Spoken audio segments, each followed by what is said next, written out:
Welcome everybody. Thank you so much for joining. We are going to be starting in about 3 minutes. So you've got a final opportunity to grab a drink, stretch your legs. And whilst we're waiting, this is a good opportunity for us to get to know each other a little bit better. So if you want to just drop into the chat who you are and where you're from, where in the world you are today, just so we can get a bit of an idea of where people are joining us from. We normally have quite a good global spread of people, so prizes for the one that has joined from furthest afield. So Kaylee's winning at the moment from Manchester. Is anyone further away than Manchester?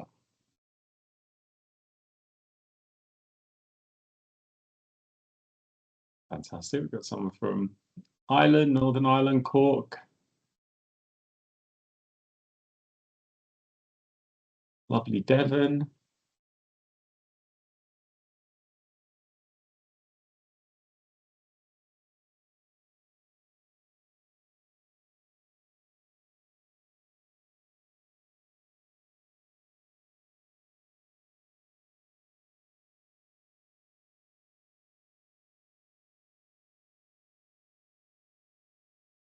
Starting in literally 2 minutes.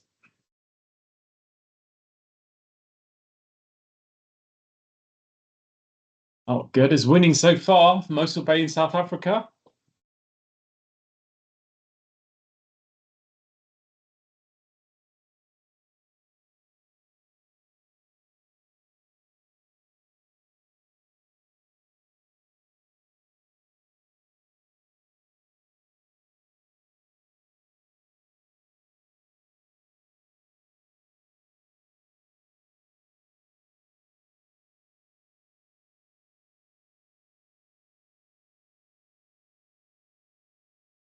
So I did not know there was a Newcastle under Lyme in Peru.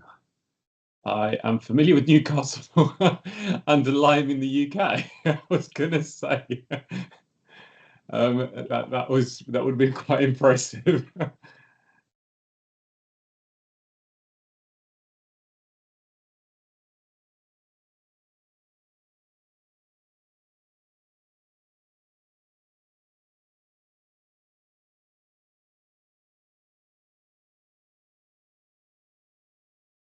How many of you have ever experienced poor mental health due to things that happen at work, experiences that you've had at work?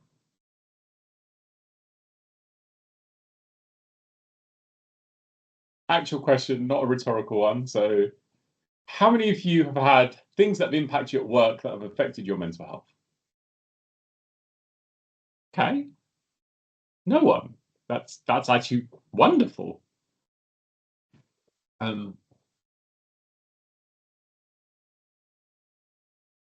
Okay.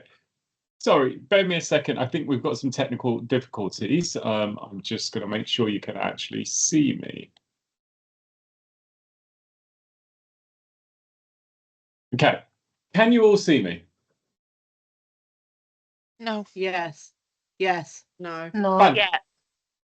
No. No. No. No. No. Just like a blank white screen. No. Not anymore. Okay. Try again. I'm switching the camera on and off.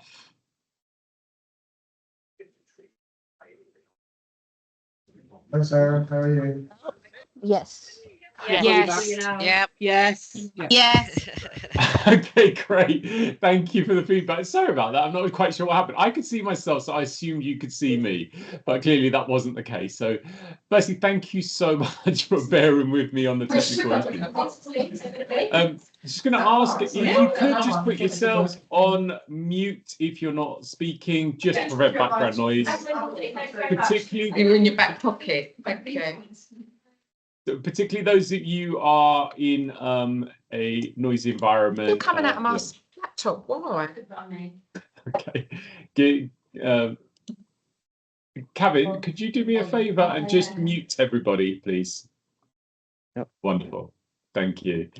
So, yeah, as start again. So we've obviously had some feedback from you that most of or many of you have experienced poor mental health due to work-related issues. How many of you ever struggled to reach out and ask for help and support when you're struggling with your mental health at work? Okay, again, some of you. And how many of you have never struggled with poor mental health due to work-related issues ever before? Okay, but that's good. It's good if there are those amongst us that haven't actually experienced this challenge. And the fact that we're here to participate in this discussion, I'm really confident and hopeful that we can learn and grow together, to learn and understand each other's experience, even if it's not something you're directly experiencing yourself. And this is, for me, one of the most important discussions that we need to have in terms of improving the workplace culture. This session is being recorded. If for any reason you can't stay for the whole session, or you'd like to share this discussion with friends and colleagues, you'll be able to do so after the session. The link is there on screen for you to be able to access this. And we'll also have an email tomorrow with all the details and resources that we will cover in today's session. And why are we here having this discussion? So firstly, a bit of background on us. If you haven't come across us before, I head up an organization called the Stress Management Society. We're a non-profit organization I set up 21 years ago off the back of a first-hand experience with my own mental health, which sadly led to me having a breakdown, at the depths of which I got to the point where I didn't want to be here anymore. And I actually attempted to end my own life. And it was through the recovery of that experience that I recognized there actually wasn't anywhere near enough being done to help and support young people that are struggling with their mental health. This was in 2003. So I decided to do something about that. Sadly, the world's got more challenging and more stressful and more demanding since then, because bear in mind, that was pre-iPhone, pre-smartphone, pre-social media. And actually, the work that we do is probably even more relevant and needed now than it was when we came into existence. We also do have a research consultancy arm called International Wellbeing Insights, through which we've worked with and consulted with some of the biggest organizations on the planet. And really, I'm here to share with you some of the things that we've picked up, experienced, and witnessed along the way. We've got a vision of creating a happier, healthier, more resilient world. And these sessions that we put on every month are a part of that, about sharing what we're learning along the way to hopefully equip you to be able to make positive changes in your lives, in your workplace, and in your communities. And the reason we are here to talk about mental health in the workplace today is because tomorrow is World Mental Health Day. World Mental Health Day takes place on the 10th of October every single year. It's organised by the World Health Organization, and the theme this year is mental health in the workplace. Because this is a place that for many of us is potentially a source of stress, pressure, and demand. And many of the organizations and employers that we work with are doing their best to mitigate the impact that stress and poor mental health and poor well-being has on their workforce. I'm actually here to consider, can we turn that on its head? And rather than mitigating the amount of stress that work and our experience in the workplace has on our mental health and our well-being, is how about we look at it in a slightly different way? How about we look at work as something that is a positive part of your well-being? Going to work improves your mental health, because meaningful, gainful employment is something that is an important part of our overall health and well-being. And actually, how can we create a workplace that improves your well-being? So today I'm just here to share with you and explore some ideas as to how we can bring that to life. And if you are here in a position where you can take this back to your organization and influence your colleagues and the people within your organization to start to make positive changes, there'll be things that you can take away. But also, there's a lot here that we can share that's going to support you. If you're just here for yourself, to consider what you can do to improve your experience day to day in the workplace. So this is a workshop, not a webinar or a lecture. How many of you have been to one of our sessions before? I can see a few familiar faces and names. So yeah, we've got quite a few people that have attended our sessions before. So you'll know that even though already there's almost 200 of us and we might reach 300-400 people, we're going to do our best to keep this as an interactive discussion. This is not me sharing facts and figures and lecturing you. It's an opportunity for us to all get involved in this discussion. And it's not really about the content, it's about the context. It's about us having a shared experience, understanding each other, and considering what actions we can take to start to make improvements to the world that we find ourselves in. And with that in mind, it's always a lot more comfortable and safe to share when you can actually see the people that we're talking to. Right now, I've got a bunch of initials on a screen. I would very strongly encourage you, if you're able to do so, put your cameras on. Let's actually look at the other human beings that we are sharing this space with. It also allows us to feel a little more safe and comfortable to get involved when you can see as well as hear the people that are getting involved in the discussion. If you'd like to share or ask questions or make any comments, feel free to request to unmute yourself. And just put your virtual hand up and we'll give you the opportunity to get involved. I want to hear your questions. I want to hear your experiences. I want you to disagree with me, seek clarification. Excuse me. If I get excited and start speaking quickly, ask me to slow down. Whatever you need at any point over the next hour, I am here to serve and support you to the best of my ability. And my colleague Kevin, give us a wave. He's also here as my co-pilot, and any sort of questions or any support that you need, he will be more than happy to support you. So without further ado, let's get into the discussion. And actually, just before we do that, I just want to flag up some ground rules. This is just to be sure that we've got a safe space to have this discussion. Excuse me. We've got a tiny amount of time, so I'm going to encourage us to make best use of this time. I'm going to ask you to be present. Not partially present, not working on something on the other screen or having a conversation with someone else. Approach today's discussion as an act of mindfulness. Can anyone tell me what mindfulness means?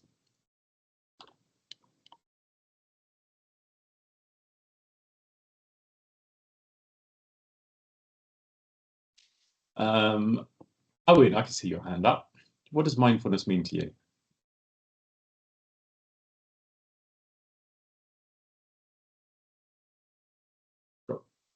Okay, Hello. so if you, yeah, go for it. What does mindfulness mean to you, Owen?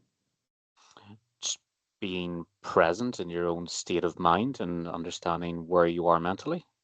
Absolutely, be present in the moment with no judgment. Be present to your actual lived experience, and that's something that's not easy for many of us because we're constantly being pulled out at the moment. We're being distracted by our devices and technology and just the pace and pressures of life. So approach this next 45-50 minutes as an act of mindfulness. Be present to this discussion. You're going to get a lot more value to it. In fact, if you can, be present to life. It becomes a lot richer, and there's many things that are preventing you from doing so. Limit your distractions. If you've got other technology that is likely to buzz, bleep, ring, or vibrate, turn it off. Put it on silent if you can. Participate. What you put in will determine what you take out. Let's have an open, honest, and respectful conversation. If people share things that you don't agree with or don't like, that's okay. They're entitled to their opinion as you're entitled to yours. Have an open mind to new ways of doing things, new ideas, new approaches. Use I statements. When making statements, take ownership of how you feel about things rather than speaking in blanket terms. And we're going to ask for confidentiality. If anybody shares things that they've experienced, things that have happened in their workplace or things that their colleagues or friends have experienced, can I ask for everyone's express consent that that does not get shared outside of this session. So as much as we're recording this session, if there's anything of a sensitive or personal nature that comes up, we will edit that out before sharing it. The only caveat to confidentiality is if anything comes up of a safeguarding nature that impacts your safety or the safety of others, that's the only time that the rules of confidentiality will be broken. Okay, so we are here to talk about mental health in the workplace. We have created a guide. Sorry, skipped ahead. My colleague Kevin has put together a little guidebook that accompanies today's session. You can find that on the link on screen, which is stress.org.uk/mental health at work. Kevin's just dropped the link into the chat. But if you haven't got anything to write it down with or to remember it with, don't worry. All you need to do is wait for the email that will drop into your inbox tomorrow, which will have the link, the recording, and everything else that we will cover today in that. So let's start with a big question. Is prioritizing our mental health a waste of time? Actual question, not a rhetorical one. What are your thoughts? I've got a couple of hands up. I'm not sure if they're up from the previous discussion or for this. So I've got Deborah Cook and Leon Bemrose. Would either of you like to share your thoughts on this point? Is prioritizing our mental health a waste of time? Or anyone else for that matter? Aisha, go for it.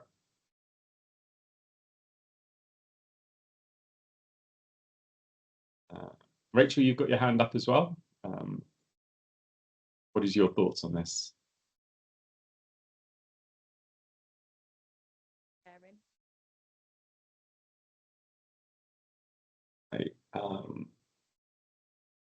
Not sure if anyone is sharing because I can't hear anything, but yeah, if anyone does have anything to share, I'd love to get your perspective. Hello? Hi, I've got you. Hi, Leanne. I don't think it's a waste of time at all, because I really think I'm not very good at doing this, but if we don't look after our own mental health, how can we support somebody else? Yeah, thank you, Laura. Yeah, I do agree with that. Absolutely. And everybody's saying no. I can see lots and lots of no's in the chat. It's essential to have a positive and well-functioning team. So theoretically, conceptually, we all agree that it's not a waste of our time from what I'm reading. Cassie, I've just seen your hand go up. Is there something you'd like to share? The previous question and this one tied together. You need to know where your mental health is at to know if it's declining. So you've got to prioritize time just to check in, see how you're at each moment in time. Again, I agree with everything that's being shared here. I also agree that it is not a waste of our time. But if that's the case, why is it not prioritized? Why is it not top of our agenda? Why is it not something that we're talking about? It's not. Absolutely, it's not something we're talking about all the time. But what's the reason for that?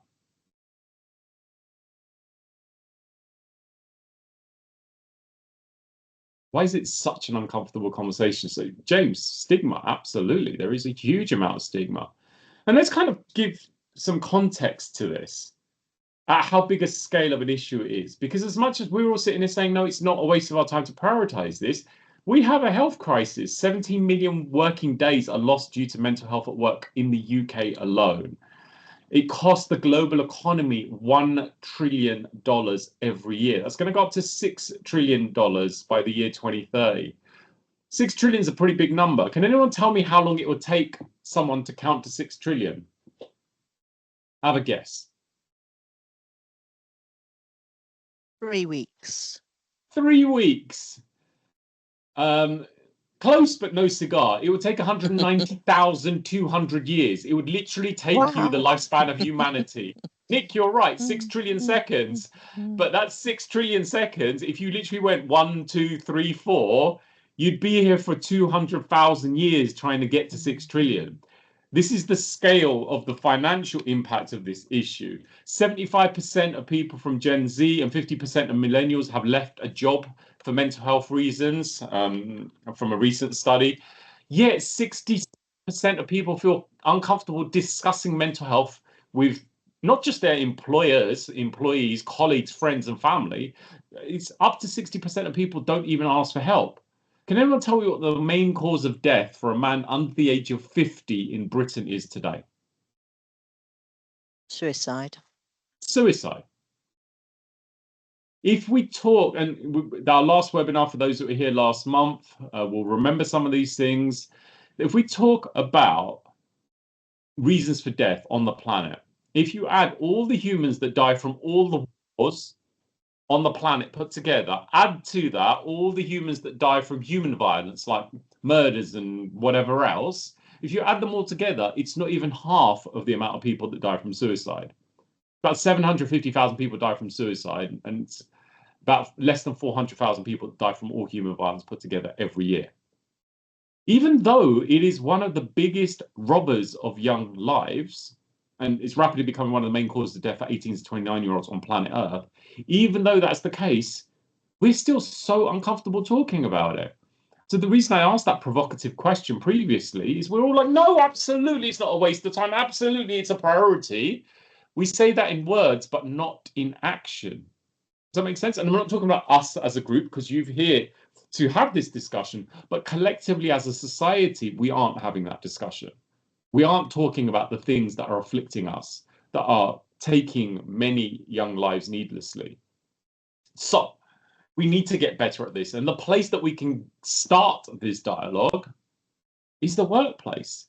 I remember once I was on stage at a conference with a gentleman called Matt, who at the time was the people director for the Virgin Group. And he said, we need to stop waiting for people in positions of political leadership to make changes. It's people that run businesses and employ lots of people that can start to create change that ripples out across society. Does that make sense? Don't wait for someone else to fix it. And our workplace is a really great place to start. So this is really what I would like us to share, is how we can create sort of a culture of well-being within our workplace that then starts to filter out and ripple out to all of the people that are connected to that workplace. So number one, the people that are directly employed there, their family, their friends, their communities.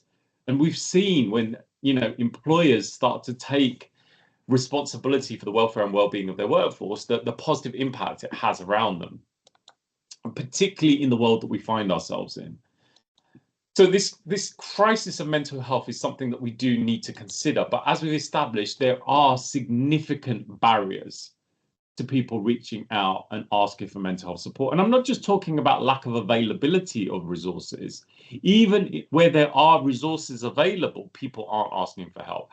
So, for example, in many parts of the world, you may not have access to the kind of level of mental health support that is beneficial to you from your nationalized health service or from your from your local community, but you may have it from your workplace. What kind of resources would a workplace provide to support people's mental and emotional well-being? Give me some examples. Yeah, absolutely, Teresa. EAP. What is an EAP? Katrina saying mental health first aiders, counselling, mental health champions, occupational health, occupational therapy. Absolutely, these are all correct. Just for those that don't know, we mentioned EAP. Can anyone tell us what an EAP is and what you can use it for? Yeah, all the things. Employee assistance program. Absolutely, employee assistance program, which is access to mental or emotional support through trained therapists. You can often get up to 6 sessions, and many employers in the UK, and the vast majority of them, would have access to some kind of service. We also know that up to 1 in 4 people experience poor mental health in any given year. But even though that's the case, that people are struggling, the world is quite a challenging and stressful place. They're not necessarily going to have access to support in their local community, or, for example, if you're in the UK on the National Health Service, it's not easy to get access to these services. There are many of us that have access to services 24/7, 365 days a year, but they're not utilised.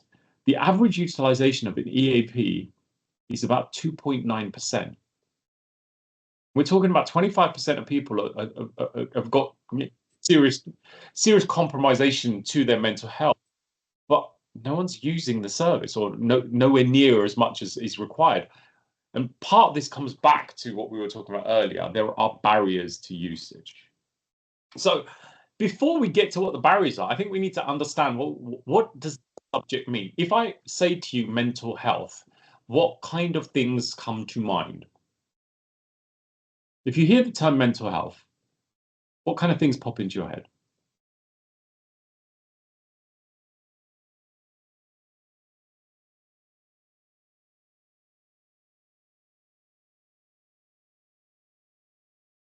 So Jack's ability to deal with setbacks of life, stress, anxiety, depression. A lot of people saying depression, anxiety, not being able to function, lots and lots of anxiety, emotional state, overwhelm. Now, isn't it interesting that we have a particular connotation of mental health? Now, let's say this disc is the health disc. It has 2 sides. One side is purple, one side is grey. It's the same disc, right? It's 2 parts of the same coin. We started by talking about mental health, and people were talking about stress, anxiety, depression, overwhelm, etc. let's flip the disc over. I offer you the term physical health. What kind of things come to mind? We've done some research and studies to back this up. What things pop into your head when you think about physical health? Okay, interesting. Exercise, fitness, sleep, diet, good nutrition, etc. Now, the vast majority of people, when you just hear the term physical health with no other context, your automatic association is with positive aspects of your physical health, right? Fitness, diet, sleep, etc., as Sophie's saying. When you flip the same coin over and you're just asking about a different aspect of your health, why do we view the mental health in the negative and the physical health in the positive? Why is that? What's the reason for that?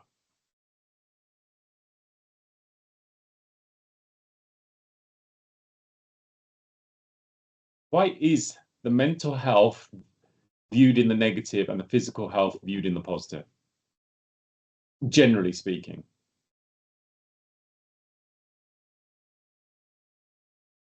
Absolutely, Rebecca. There isn't the same stigma behind it.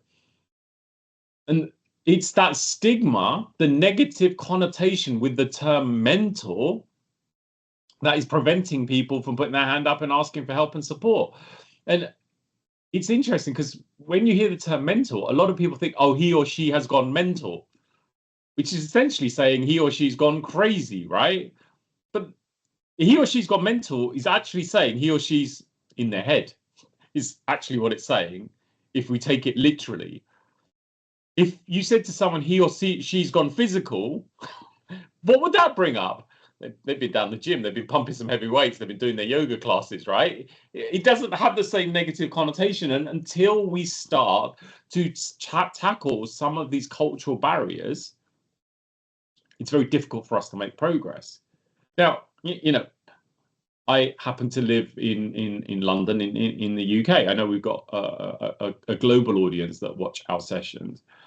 And you know, we work in parts of the world like in the Middle East and in Eastern Europe, Latin America, and there's a lot of countries we're working with that have general barriers, it's quite serious barriers and stigmas associated with this subject, and they struggle to talk about mental health because there's just no cultural discussion around it. But even in the UK, we've still got a lot of work to do. Even in Western society, in places like the US, we're still a long way off being comfortable having these conversations. And this is really where we need to get to. Mental health is just an opportunity to understand where we are with our mental and emotional well-being and understand our experience. It's not good, not bad. There's no right, no wrong. It's just an opportunity to understand where we are. And this is really where what we talk about a well-being GPS. You know, if we want to make improvements, we need to understand the journey we're about to undertake. If you get into your car and you want to program the sat nav, what two pieces of information does the sat nav need in order to get you to your destination?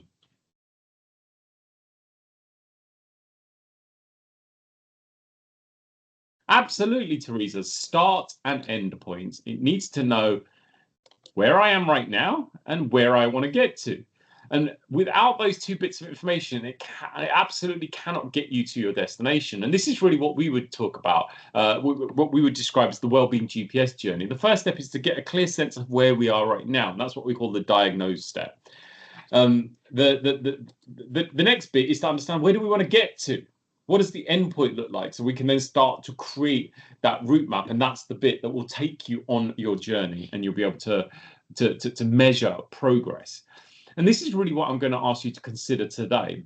Whatever your role is in your workplace, whether that's just you in a small team, or whether it's something you can introduce to your colleagues, or you're in a position or a key stakeholder that can influence the strategic direction of your organization. Think about, where are you right now? Is it the perfect place? Great. If so, how do you keep yourself moving forward in that trajectory? If there's still work to do in order to get you to where you need to go, what does success look like? If you undertake this journey and you arrive at your destination, what does that look and feel like? And then we can obviously create a strategic route map in order to get us there that covers 4 key areas. And that those areas are people, culture, wellness, and environment. So I've just noticed there's a question in the chat. So let's have a look. Just trying to scroll up to find the question. So what is the correct definition of mental health? Great question. What are your thoughts? Who would like to have a stab at this? How would you define mental health?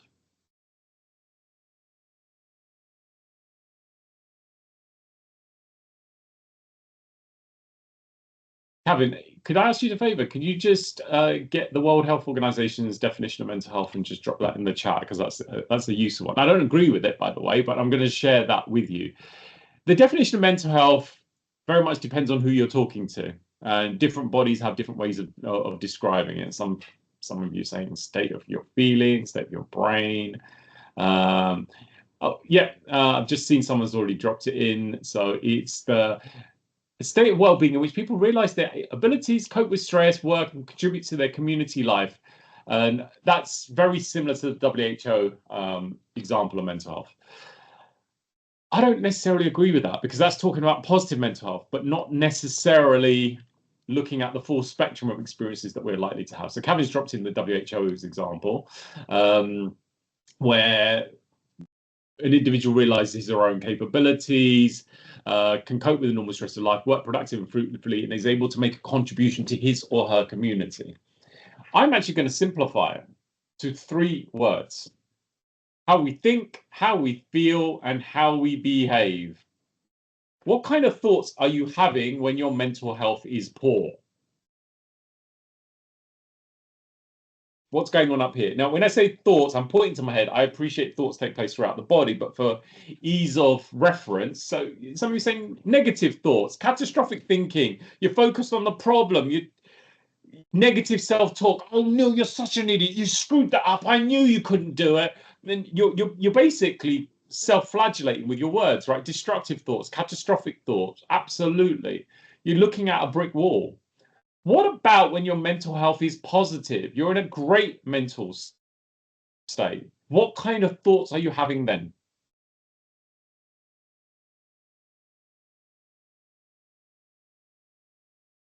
Happy thoughts? So Jenny, give me some examples. What kind of happy thoughts would you be having? I'm saying upbeat, clear, happy. Give me some practical examples. What kind of thoughts? Optimistic thoughts, maybe seeing the solution rather than the problems. Yeah. Anyone give me an example of a positive, happy thought that you might have when your mental health is positive? Okay, Nadia's thinking about going on holiday. Great. Confident, making plans. You're maybe saying to yourself, oh, I knew you could do it. Well done. I'm so proud of you. Or you're just feeling good about yourself. I can do this, Sylvia. Great example. And you know, you're kind of also communicating outwardly based on the thoughts that are going on in your head. So we all recognize, if we talk about the 3 aspects of mental health, number 1, how we think. Do we agree there is significant differences in how we think when we have positive mental health and how we have negative mental health? How many agree with that statement, right? So that's one aspect. The next one is feelings. Again, I'm pointing to my heart to give reference to feelings. I appreciate we feel all throughout our bodies. What kind of feelings or emotions do we experience when we have poor mental health?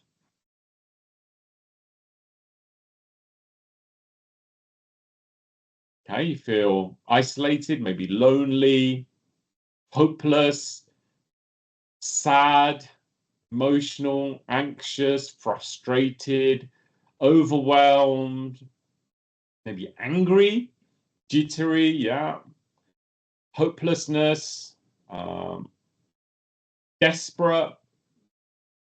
Absolutely. So we're all kind of appreciating that there are a number of emotions that are directly connected with poor mental health. What about positive mental health? What kind of emotions do we experience when our mental health is positive? Is it the same? Okay, so Jack, feeling connected, maybe love, uplifted, confidence, joy, happiness, excitement, positive anticipation, cheery. calm, peaceful, absolutely. So lots and lots of positive emotions, sense of peace.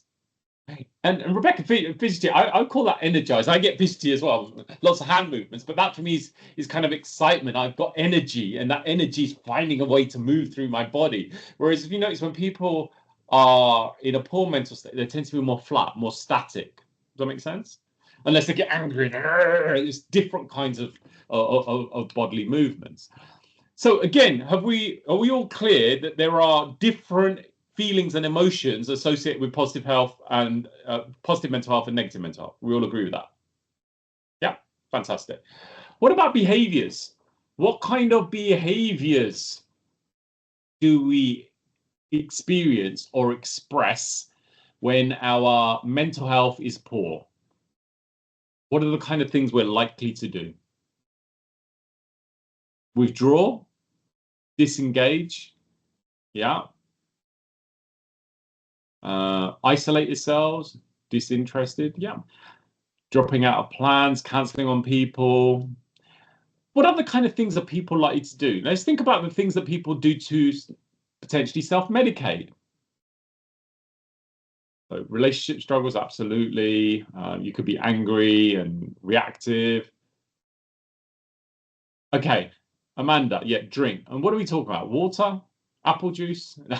Carol said it. Alcohol. So we can turn to alcohol, food. And we're not talking about celery and apples. We're talking about chocolates, biscuits, cakes, sweets, junk food, caffeine, nicotine, doom scrolling on Netflix, binging on doom scrolling on Instagram, binging on Netflix, Uber Eats, etc. People turn to drugs, either recreational or pharmaceutical. James, you're absolutely right. Gambling, porn, wine, crisps. Essentially, we're escaping, right? We turn to behaviors to mask or escape from how we're feeling, and our behaviors tend to be a little bit more destructive, but with the intention of anesthetizing ourselves.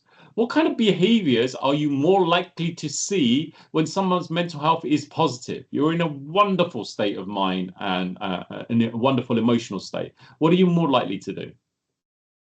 Go getting. You get out there, you go to the gym, you exercise, you go and socialize, you meet with your friends. You want to be active, you want to go out for walks in nature, you want to do positive things. You don't want to sit there drowning in wine and Netflix. You want to do things that keep you feeling good. Because if you're feeling great and on top of the world, is spending an hour scrolling through your phone going to uplift you or bring you down? If you're already down, you might do that in the inadvertent belief that it raises you. But people that are generally in a good state of mind, I know for me, when I feel great, the last thing I want to do is sit on the sofa watching Netflix and scrolling through my phone while I was drinking a glass of wine. Because I know that's not going to make me feel better, it's going to make me feel worse. So this is really one of the coming back to this definition, how we think, how we feel, and how we behave, for me, is a really good way of getting a sense of where we are with regards to our mental health. I don't know who said that because the come up as unknown, but I binge Netflix whatever my mood. Okay, well, there's probably something in there to explore, but this is something that we can assess both at an individual and a collective level, how people think, feel, and behave individually or across a team or a whole organization. And this really connects to those 4 pillars of well-being. Is people, are we supporting our people? Are people at the center of what we do? The culture, as in the collective mood of that group of people. A wellness, which covers mental, physical, and emotional, social, and spiritual well-being, and the environment, the physical environment we find ourselves in. And these are the ways that we can create kind of a robust, positive culture of well-being, where mental health sits, and mental and emotional health and well-being sits at the center of how we run our teams and our organizations. And there are 7 areas that we need to consider. It's what we call our 7 E's framework. And this is essentially the recipe to creating a culture of well-being. Over the last 21 years, we've had the opportunity to work with thousands of different organizations around the world. And I found that it doesn't matter which company, which industry, where they're from, what they do, how big they are, the companies that have really created a positive culture of well-being have in some way, shape, or form found a way to express these 7 areas. And I'd like to just talk these through with you. The first one is engage. To engage people, and true meaningful engagement, not well-being done to people or for people. It's a collective journey. What does that mean? You know, many companies have an employee engagement plan or do an employee engagement survey, and engagement is a bit of a management buzzword at the moment. But what does it mean to engage your people, to have an engaged workforce? What does that mean to you?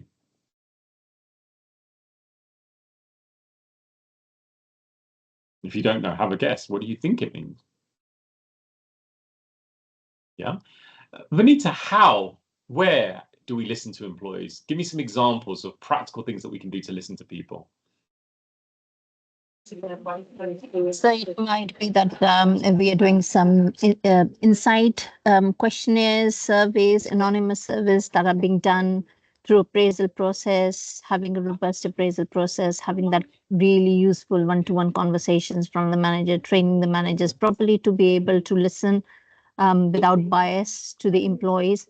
But also, I think particularly the senior leadership team to acknowledge that if something comes up, then they need to do. So you said and we did, rather than just hearing and then doing nothing. Absolutely, Benita, and you're absolutely right. There isn't just like one approach. We need to have multiple ways to be able to engage, listen, and take on board feedback. And that could be through surveys, it could be through one-to-ones, it could be through team meetings, it could be through focus groups, it could be through employee forums or ERG groups. There are many different ways to be able to hear, but not just listening, actually taking on board what's being shared and considering how we can meaningfully respond to some of these ideas. Cassie, you had your hand up. Is there something you'd like to share? A lot of what's being covered, I make a point to go and talk to my team, see how they're feeling, have protected time. And with change, that's a big thing. Talking to them about change, seeing what they need. And again, responding to their needs where possible to show that their contribution has value. Absolutely. Every voice has value. One of the most important questions you can ask your people is, do you feel valued at work? And if they don't, there's potentially an issue there that could have a serious impact on productivity, performance, and staff retention. And this is something to consider. How can we meaningfully, regularly engage people, but not just to gather feedback, to take action against that and respond? And if you can't do anything, as has already been said, be transparent that this is where we are, but we're able to have a two-way dialogue. We're able to have grown-up conversations rather than treating people that work in our organizations as children. Have more adult-to-adult conversations. Does that make sense? In many, particularly in hierarchical organizations, it's more parent to child, where the leaders and managers are the parents and the people that work for them are children. And that doesn't necessarily foster an environment where people feel they can express themselves, to engage, and to be able to contribute to positive, meaningful change. The next one is to exemplify. What does that mean? What does it mean to exemplify?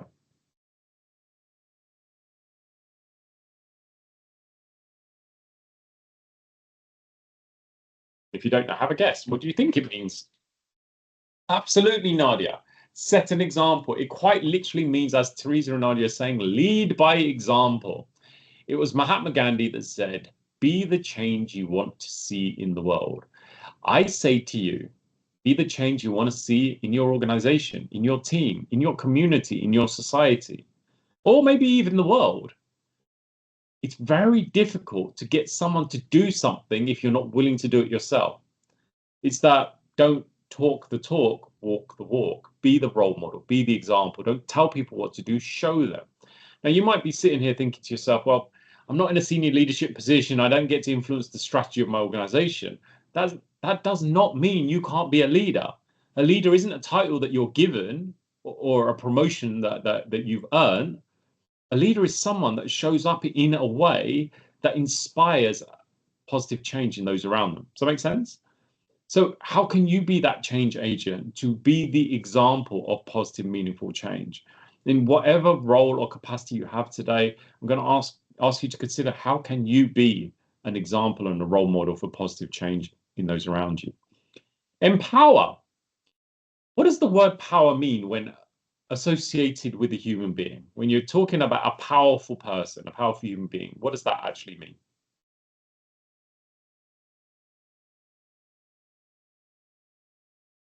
Okay, someone's saying, Lisa's saying authority, presence.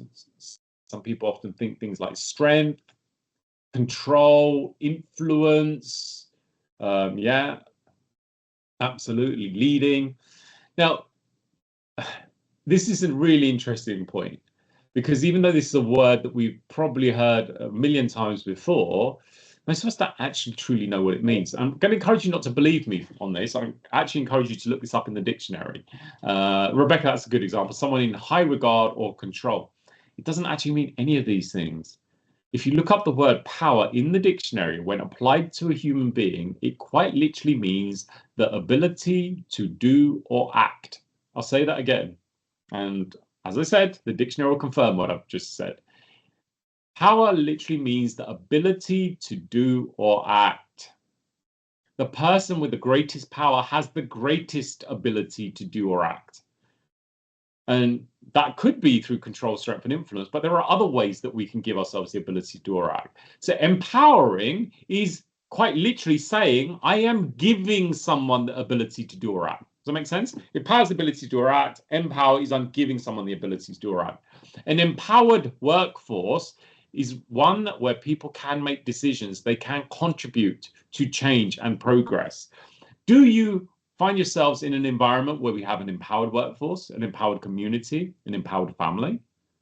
Or are we in an environment where people are waiting for someone to give them permission or tell them what to do? I've actually come across organizations where you need 17 signatures on a piece of paper and it needs to be verified by a local notary just to file. It's actually ridiculous, the amount of bureaucracy that prevents people from stepping up. So after all, people just check out and they don't bother. They'll just go along with it. If we want to create a culture of well-being, we need to consider, how do we empower people? And actually, this is, again, comes back to the adult to adult example. People often aren't empowered because we don't trust them, because we look at them as children rather than adults, have conversation with other adults, and we look at how we can equip you with the confidence, tools, and the power to be able to contribute to positive change. But leading into that is encourage, not just giving people the ability to do or act, but giving them positive feedback, particularly in the world we find ourselves in today, where we've lost the water cooler and coffee machine moments because most of us are working either remotely or hybrid. And even when we are in a physical workplace, not everyone's there. So we don't get the same level of human interaction as we used to have 3 or 4 years ago. How many would agree with that? The human interaction with the people you work with is decreasing day by day. And that is a challenge.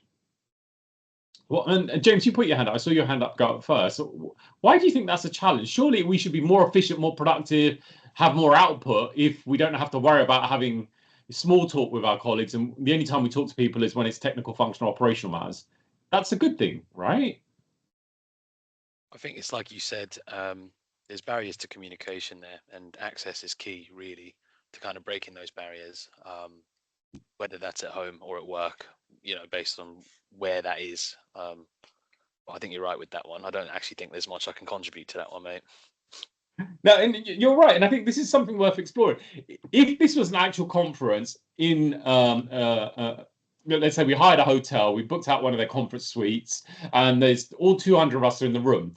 Could you turn up in the room and turn your face off? No, for the faces I could see, you're saying no. Could you turn up in the conference room naked from the waist down? No. Could you turn up in the conference room, have the television on the background, working on a report on another screen, and maybe getting a pedicure done at the same time? Could you do that? No, because you could try, but it would probably be uncomfortable for you and everyone else around you. So actually, what that means is that you would be present to that discussion. That's not just in this setting, in meetings, in all kinds of things where even a few years ago you would have been present to what was happening. You're not actually fully present. You're not actually fully showing up. You're getting a small percentage of someone's attention. But in addition to that, if this was an actual meeting in an actual hotel, when we turned up to the room, what would happen first before we got down to business, before we got down to the actual meat of the conversation?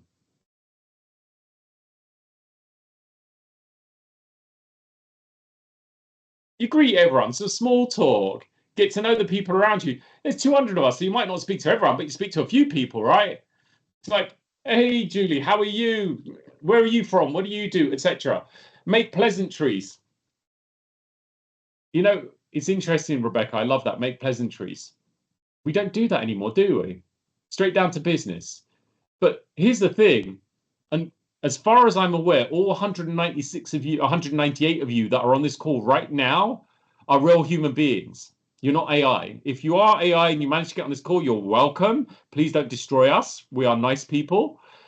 But as human beings, we require pleasantries and human interaction because it's what makes our lives rich. We are not gadgets that just function through technical, functional, and operational interactions. Does that make sense? And have you noticed that that is degrading and decreasing as time goes on? This is an issue. And part of this is encouraging people is more than just saying you've done a good job. It's, I see you as a human being. How's your football team doing? How's your family doing? What did you do last night? What you up to on the weekend? Because that's where I feel connected and engaged to the people I spend a lot of my time with. Otherwise, you are just like another initial on my screen who means nothing to me. Does that make sense? And James, absolutely. Rapport, it's key. It's key for any flourishing human relationships, whether that be romantic, friends, or in the workplace. And the next one is to empathize. Be able to understand. Well, I was just talking about empathy, Nick. I empathize. I'm a Man United fan, so yeah. The struggles are real. Let's put it that way. Several of you are shaking your head now, and you've completely disengaged and lost all respect now that I've said that. But here, there we go. So empathy is about being able to see things from someone else's perspective, even if you don't know what it's like to be them or to be in their shoes. Ask questions, listen. You know, get to know people beyond just what they do in the workplace on a day-to-day basis. Because actually, we work better with people that we know and trust. How many would agree with that statement? When you know someone, you trust them, you like them, you'll work more effectively with them. You'll go further for them, and they'll go further for you. And this is really where being able to create a culture of psychological safety is crucial to this.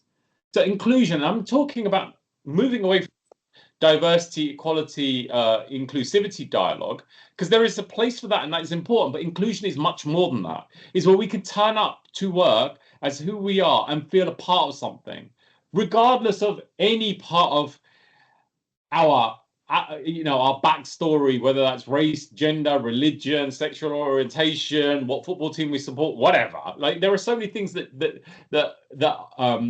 are our differences, but there is more that we have in common. And inclusion is that we're able to show up and be who we are to a degree. Now, you don't want to bring your whole self to work because there's probably aspects of myself that's better left at home, if that makes sense. And but like how we can actually be ourselves in an appropriate way and feel a part of something. In fact, diverse workforces tend to be successful workforces.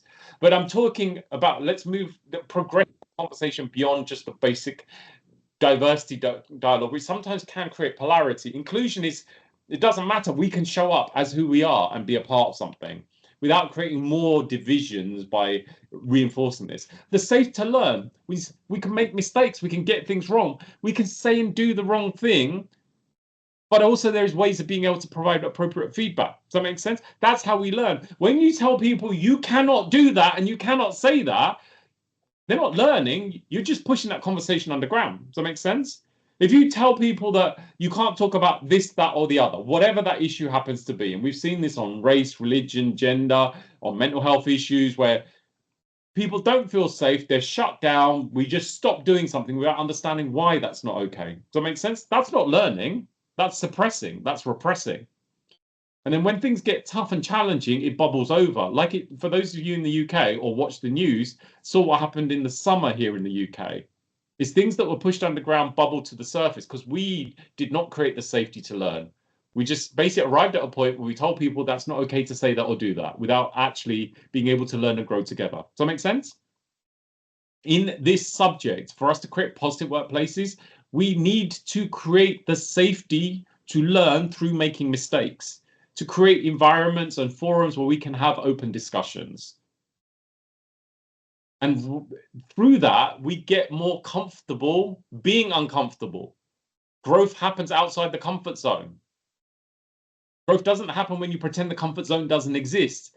And anyone that dares to even express things outside the comfort zone gets shut down. That is not growth. That's an unsafe environment. Does that make sense? And with that is safe to challenge. Psychological safety is where you can say, I don't agree with that. It doesn't mean that because you disagree with something, you are right, but we should be able to challenge and learn and grow together. I should be able to say to Owen or Eva that I appreciate what you're saying. I don't understand that. I don't agree with that, but I would like to understand your perspective. Does that make sense? So we should be able to challenge each other in a safe and healthy way, not to shut people down and say, no, you're wrong and you're an idiot. But it's that it's okay for me to disagree with you. I'd like to hear your perspective and understand how you see things. And I'd like to share with you how I see things, and maybe we can grow through that. And that's the safety to challenge. And the last bit of this is the safe to contribute, that we can use our voice and our platform and our energy to contribute to positive change. Now, it would be wonderful to be able to create this in our workplace. For me, I want to be able to create a world that's psychologically safe. Forget psychological safety in the workplace. I genuinely think we've got a lot to do to create psychological safety on the planet. Does that make sense? Because it feels like we're getting further away from this goal, not closer towards it. Because people do get shut down for saying the wrong thing without being able to have open discussions so we can better understand each other. We aren't necessarily all contributing because a lot of people think that there's nothing I can do. I can't make any changes, so I'm just going to give up. And this is really where part of this discussion is, if we're going to create a mentally healthy workplace, we need to consider how are we going to contribute to that. It's not someone else's responsibility. We all have a role to play. So, this is a part of today's discussion. How can we create psychologically safe environments? Because when we get these things in places, that's where we achieve psychological safety. And this is, as we talked about, bringing our whole selves to work, this whole sense of inclusion, of safety to express ourselves, to be authentic, to be open, honest, vulnerable, to show ourselves, to be aware of your drawbacks, to understand our limitations, to look at how we can grow personally and professionally, and using the 3 C's to underpin our approach: courage, compassion, and connection. So, you know, my biggest challenge today is this is a huge subject. I have a tiny amount of time, and there's 200 of us here having this discussion. I can only cover so much. But really, as I said, for me, this is about power, the ability to do all right. I'm going to ask you to consider, just from the little things that we've shared today, what can we do to drive this forward? What action can you take? How can you start to apply even some of the simple things that we've discussed here today? How, even if it's something as simple as how are you going to engage the people around you? How are you going to be a positive example to role model positive changes? What can you do to create psychological safety with the people that you interact with on a daily basis? What commitments can you make to prioritize mental health at work? What can you do to take yourself forward in achieving this? And we are absolutely here to support you in any way that we can. We've got a bunch of free resources on our website. And check that out at stress.org.uk. Kevin will drop the links into the chat. There is a link with all the resources associated with today's session. And as I said, we will put that on an email to you tomorrow as well, just in case you forget. We've also created a people, culture and wellbeing forum. So we've got kind of our main forum where we have these kind of meetings every month, and we have sometimes up to 1,000 people that attend. We've got a newsletter that goes out to our entire mailing list. But also we've now created one which is more focused in the workplace. So this is where if you're from a HR, health and safety, well-being, or you're have input and culture and wellbeing issues in your workplace, you can sign up to join our corporate forum. We'll have monthly meetings which aren't presentations like this it's actually a kind of interactive discussion where you can share your thoughts, what's going on in your workplace, and we can learn and grow together. So there'll be a monthly meeting, and we're going to send out a newsletter once every couple of weeks as well, with information around changes to approaches and best practice strategies around how we can improve workplace well-being. It's absolutely free of charge. So if you'd like to join up and be a part of that forum, you can sign up now. The link is in the chat. So we've only just launched that, and the first meeting will be taking place in a few weeks' time. We also have our newsletter, which goes out every week, and we cover a variety of different topics. Again, that's free of charge. Many of you will have found yourself to today's session via our newsletter. So if you don't receive that already, you'll get a link to be able to sign up for that. We have our Mental Health Champions program coming up. It's our flagship program. Many of our global clients have employed this to their employees across the world. Philips basically did some research on the effects of the program for them. Their data showed that 7 lives have been saved to date from people that have attended this program. So that's a really powerful program. We'd love to talk to you more about that. So feel free to get in touch if you'd like to join. And yeah, there's also an extra £50 off if you sign up to that using the code that's there on the screen.